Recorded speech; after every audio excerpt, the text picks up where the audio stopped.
রাতের আকাশের এই চমৎকার বিশ্লেষণে স্বাগত জানাচ্ছি। তারা ভরা আকাশের দিকে তাকালে কার না রোমাঞ্চ জাগে বলুন। আজ আমরা স্কাই ম্যাপ বা আকাশের মানচিত্র ব্যবহার করে রাতের আকাশ পর্যবেক্ষণের একেবারে হাতে কলমে একটা গাইডলাইন নিয়ে আলোচনা করব। চলুন আর দেরি না করে সোজা মহাকাশের গভীরে ডুব দেয়া যাক আর দেখি আজকের আকাশ আমাদের জন্য ঠিক কী কী চমক সাজিয়ে রেখেছে।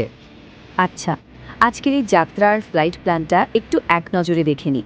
প্রথমে থাকছে স্কাই ওয়াচিং ওয়ার্কশপ, তারপর গোধূলি লগ্নের মহাজাগতিক নৃত্য, সন্ধ্যার আকাশের মানচিত্র, ডিপ স্পেস বা বসন্তের গ্যালাক্সিগুলোর খোঁজ এবং সবশেষে মহাবিশ্ব অন্বেষণ।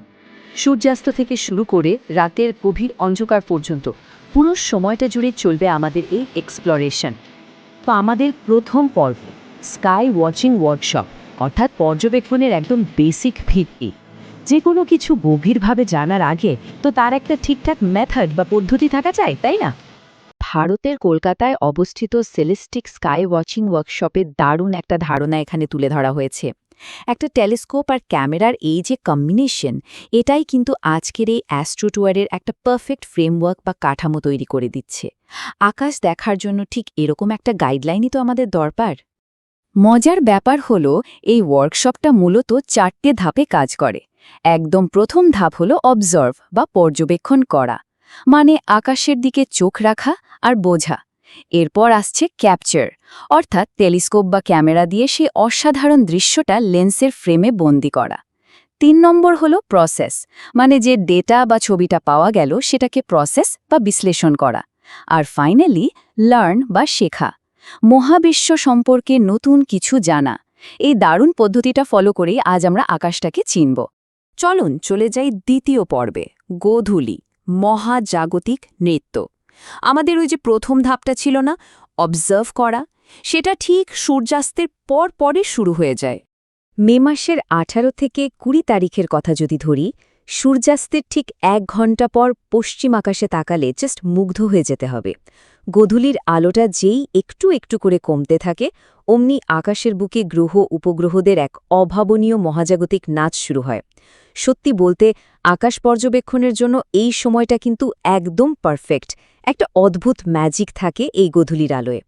এখানে চাঁদের 3 দিনের একটা গতিপথ বা ট্র্যাকিং দেখানো হচ্ছে। এটা বেশ চমকপ্রদ। খেয়াল করুন, 18ই মে চাঁদটা ছিল একদম উজ্জ্বল শুক্র গ্রহ মানে ভিনাসের কাছাকাছি। ঠিক পরের দিন 19 তারিখে সে বেশ খানিকটা সরে গিয়ে ঢুকল জেমিনি বা মিথুন নক্ষত্রমণ্ডলীর ভেতর। আর 20 মে সে পোলাক্স আর ক্যাস্টর নক্ষত্র পেরিয়ে সোজা চলে গেল বৃহস্পতি বা জুপিটারের কাছে। জেমিনি, ভিনাস আর জুপিটারের ব্যাকগ্রাউন্ডে চাঁদের এই যে লাফিয়ে লাফিয়ে এগিয়ে চলা, এটাই আমাদের সৌরজগতের অসাধারণ একটা ডায়নামিক রূপ তুলে ধরে। এরপর আসছে পর্ব 3, সন্ধ্যার আকাশের মানচিত্র। গোধূলি পার হয়ে অন্ধকারটা যখন একটু গাঢ় হয়, ধরুন ঠিক সন্ধ্যা 18:57 নাগাদ, তখন আমাদের দেখার পরিধিটা কিন্তু হঠাৎ করেই এক ধাক্কায় অনেকটা বেড়ে যায়। এই যে দুটো আলাদা সময়ের আকাশের ম্যাপ আমরা যদি পাশাপাশি রাখি, তাহলে একটা দারুণ ব্যাপার নোটিস করা যায়। গোধূলির ওই ছোট্ট ফোকাসড ভিউটার সাথে 1857 এই বিশাল আকাশের তুলনা করলে খুব সহজেই বোঝা যায় কিভাবে আমাদের সৌরজগতের এই কাছের প্রতিবেশীরা, মানে চাঁদ বা গ্রহগুলো, আসলে অনেক বড় একটা নাক্ষত্রিক ক্যানভাসেরই ছোট্ট একটা অংশ। আকাশটা যে কত বিশাল সেটা এই সময়ই আসল রূপ নিয়ে ধরা দেয়। তাহলে এই 1857 আকাশে আমাদের মূল টার্গেটগুলো কি কি? এই সময়েই আকাশে উকি দেয় মনসেরাস নামের নক্ষত্রমণ্ডল, যা দেখতে অনেকটা ইউনিকর্নের মতো। আর ঠিক এর চারপাশে যেন প্রহরীর মতো জ্বলজ্বল করে আকাশের অত্যন্ত পরিচিত আর উজ্জ্বল কিছু নক্ষত্র, সিরিয়াস, প্রোসিয়ন আর বেটলজুইস। এই উজ্জ্বল তারাগুলো কিন্তু রাতের অন্ধকারে দারুণ সব ল্যান্ডমার্ক বা বিকন হিসেবে কাজ করে। এদের চিনতে পারলেই আকাশের বাকি অংশটা ম্যাপ করা জলের মতো সোজা হয়ে যায়। এবার আমরা পৌঁছালাম চতুর্থ পর্বে, ডিপ স্পেস, বসন্তের গ্যালাক্সি। সন্ধ্যার আলো আধারি পেরিয়ে এবার সোজা অমাবস্যা রাতে সেই ঘুটঘুটে অন্ধকারে ডুব দেওয়া যাক। ওই যে ওয়ার্কশপের ক্যাপচার আর প্রসেস ধাপ দুটোর কথা বলেছিলাম, সেগুলোর আসল অ্যাপ্লিকেশন কিন্তু এখানেই হবে। অন্ধকার পুরোপুরি গাঢ় হওয়ার পর দক্ষিণ পশ্চিম আকাশের দিকে তাকালে একদম রাজকীয় একটা ভিউ পাওয়া যায়। আকাশে লিও অর্থাৎ সিংহ রাশি আর ভার্গ অর্থাৎ কন্যা রাশির অবস্থানটা যদি একটু খেয়াল করেন বুঝতে পারবেন এরা আসলে গভীর মহাকাশ বা ডিপ স্পেসে ঢোকার চাবিকাঠি। এই দুটো বিশাল নক্ষত্রমণ্ডলকে গাইডপোস্ট হিসেবে ধরে আমরা মহাবিশ্বের আরও অনেক গভীরে পৌঁছাতে পারি। জানেন তো, লিও আর ভার্গোর এই এলাকাটা শুধু যে কয়েকটা তারার মেলা তা কিন্তু নয়, এটা লিটারালি ডিপ স্পেস অবজেক্টের একটা খনি। মেসিয়ার আর এনজিসি ক্যাটালগের এক গাদা গ্যালাক্সির বাসা হলো এই অঞ্চল। এই যেমন ধরুন M104 বা সোমব্রেরো গ্যালাক্সি, M66, M65 কিংবা সেই দানবাকৃতির ব্ল্যাক হোল লুকিয়ে রাখা M87। একটা টেলিস্কোপ দিয়ে কোটি কোটি আলোকবর্ষ দূরের এই গ্যালাক্সিগুলোর ক্লাস্টার খুঁজে পাওয়ার যে কি থ্রিল সেটা ভাষায় প্রকাশ করা সত্যিই কঠিন। তো আসল ফান্ডাটা হলো বসন্তের এই অস্পষ্ট গ্যালাক্সিগুলোকে দেখার জন্য চাই একদম চাঁদহীন ঘুটঘুটে অন্ধকার একটা রাত বা নিউমুন উইকেন্ড।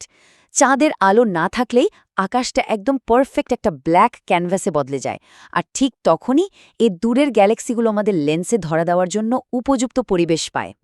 আমরা চলে এসেছি একদম শেষ পর্বে, মহাবিশ্ব অন্বেষণ। গোধূলির আলোয় সেই গ্রহদের মহাজাগতিক নাচ থেকে শুরু করে রাতের গভীর অন্ধকারের ডিপ স্পেস ক্লাস্টার, আমাদের আজকের এই পুরো জার্নিটা যেন একটা কমপ্লিট সার্কেল বা পূর্ণচক্র তৈরি করল, তাই না? এই পুরো আয়োজনের পেছনের মূল মন্ত্রটা আসলে একটাই, সেটা সন্ধ্যার আকাশে গ্রহদের ট্র্যাকিং করাই হোক কিংবা ঘুটঘুটে অন্ধকারে বসে অচেনা কোনো গ্যালাক্সির খোঁজ চলাই হোক, আমাদের আল্টিমেট গোল হল মহাবিশ্বকে অন্বেষণ করা। অজানাকে জানার এই যে অদম্য কৌতূহল, এটাই তো বারবার আমাদের চোখ তুলে আকাশের দিকে তাকাতে বাধ্য করে। আজকের এই আলোচনার শেষে এসে একটা দারুণ কৌতূহল জাগানো প্রশ্ন আপনাদের ভাবার জন্য রেখে যেতে চাই। যখন রাতের আকাশে এক এক করে তারা ফুটতে শুরু করে, তখন টেলিস্কোপ বা লেন্সটা সবার আগে কোন দিকে তাক করা উচিত বলে মনে হয়? আমাদের নিজেদের পাড়ার লোক, মানে ওই গতিশীল প্রতিবেশী গ্রহগুলোর দিকে, নাকি কোটি কোটি আলোকবর্ষ দূরের সেই রহস্যে ঘেরা গ্যালাক্সিগুলোর দিকে? পছন্দটা একেবারেই নিজস্ব। মহাবিশ্ব কিন্তু তার সমস্ত রহস্য নিয়ে ঠিক ওখানেই অপেক্ষা করছে। আশা করছি আজকের এই আলোচনা রাতের আকাশ দেখার অভিজ্ঞতাকে আরও একটু রোমাঞ্চকর করে তুলবে। Happy sky watching!